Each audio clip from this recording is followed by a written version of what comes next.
बाप हा निर्दयी काळजाचा असतो. बाप नावाच्या गोष्टीवरती शिक्का टाकला. अरे पण बापासारखं निस्वार्थी प्रेम करणारं जगात कोणीच नाही. तुकोबाऱ्या सांगतात एका एकी केला मिराशीचा धन. अरे एका क्षणात अख्ख्या इष्टटीचा धन दौलतीचा मालक करून बाप निघून जातो आणि लोक सांगतात महाराज आमच्या बापाने आमच्या करता काय केलं. अरे बापाने काय केलं हे बघण्यापेक्षा बापाने आपल्याला किती चांगल्या प्रकारचे संस्कार लावले. बापाच्या नावावरती आज आपण गावात नाही आपण जगात जगत असतो का.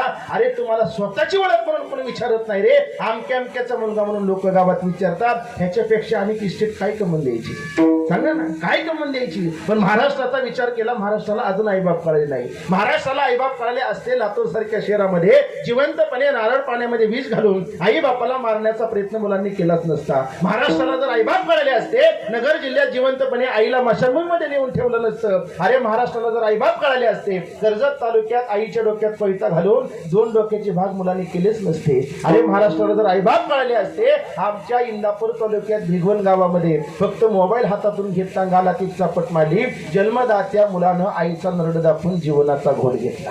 आईच्या नसामधनं रक्त येत नाही. दोन्ही हाताच्या नसा कापल्या. आई अजून जिवंत राहते की काय. निर्दय काळजाच्या मुलानं आईच्या नरडेला दावं बांध आईला पंख्याला टांगून बापाला फोन केला बाबा माझ्या आईने आत्महत्या केली. अरे अशी नादान मुलं जन्माला येण्यापेक्षा महाराज सांगतात की आई वांज राहिलेली बरी का.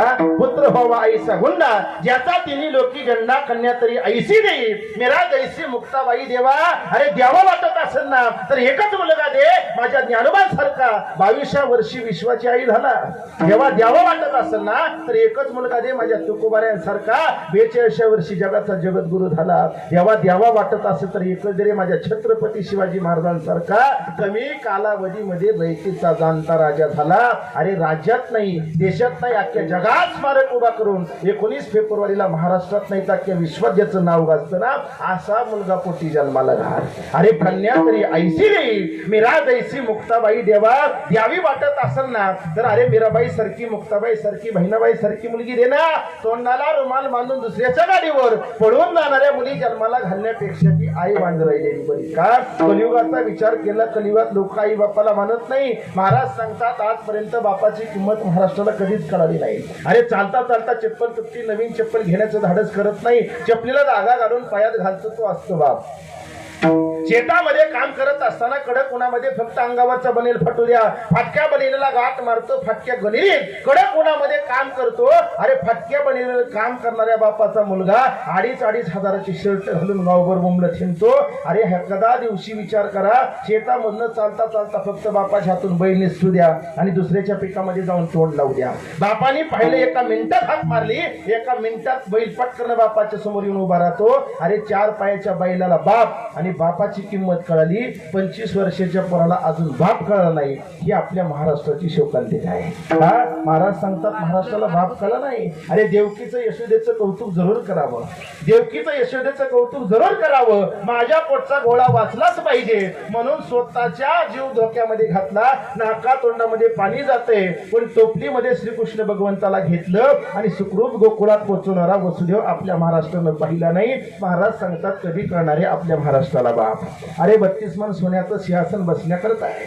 रयतेचा जाणता राजा झाला. सोन्याचा मुकुट डोक्यावरती आला.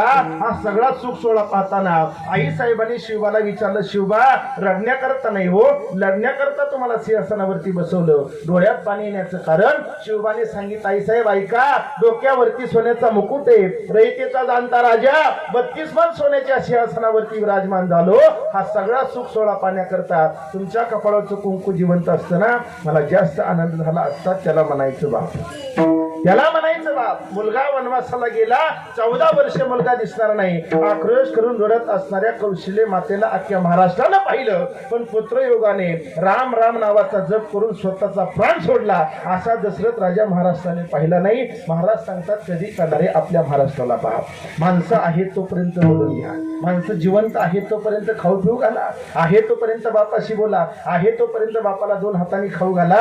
बाप निघून गेल्यानंतर अरे गुलाबजामच्या पंक्ती घालून जरी पत्रेवरती नैवेद्य ठेवला कावळ्याने नैवेद्य खाल्ला म्हणजे बापाच्या आणि आईच्या आत्म्याला मुक्ती भेटते असं कधीही मनामध्ये आणू नका. का जिवंत आहे तोपर्यंत जगा ना. जिवंत आहे तोपर्यंत बोला, आहे तोपर्यंत सांभाळ करा, त्यांच्याशी बोला, संवाद साधण्याचा प्रयत्न करा. जोपर्यंत जिवंत आहे ना तोपर्यंत बोला. माणसं समोर असतात तोपर्यंत बोलून घ्या. फोटो मध्ये जाण्याच्या आधी माणसांशी बोलून घेत जा. एकदा फोटो मध्ये गेलेला माणूस आपल्याशी बोलू शकत नाही. फोटो मधला माणूस आपल्याला पाहू शकतो, फोटो मधल्या माणसाला स्पर्श करता येत नाही, फोटो मधल्या माणसाला आपल्याला बोलता येत नाही, फोटो मधला माणूस हाक मारल्यावरती बोलू देऊ शकत नाही, फोटो मधल्या माणसाचे डोळ्यातलं पाणी आपण पोसू शकत नाही. महाराज सांगतात माणसं जिवंत आहे तोपर्यंत सांभाळा, माणसं जिवंत आहे तोपर्यंत बोला, जिवंत आहे तोपर्यंत बापाला मिठी मारा, जिवंत आहे तोपर्यंत आईच्या कुशीमध्ये जाऊन झोपण्याचा प्रयत्न करा.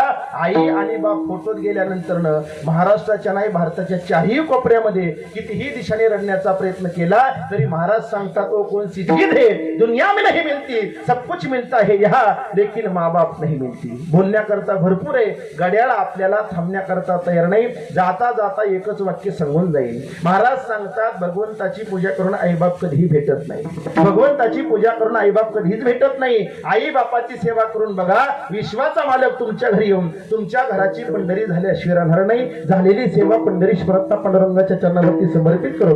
माऊली महाविष्णू ज्ञानोबराय जगद्गुरु तुकोबाराय सकल संतांच्या चरणावरती सेवा समर्पित करून आदरणीय आमच्या भागवत काकांच्या आत्म्याला चिरशांती लाभावी. पुढचा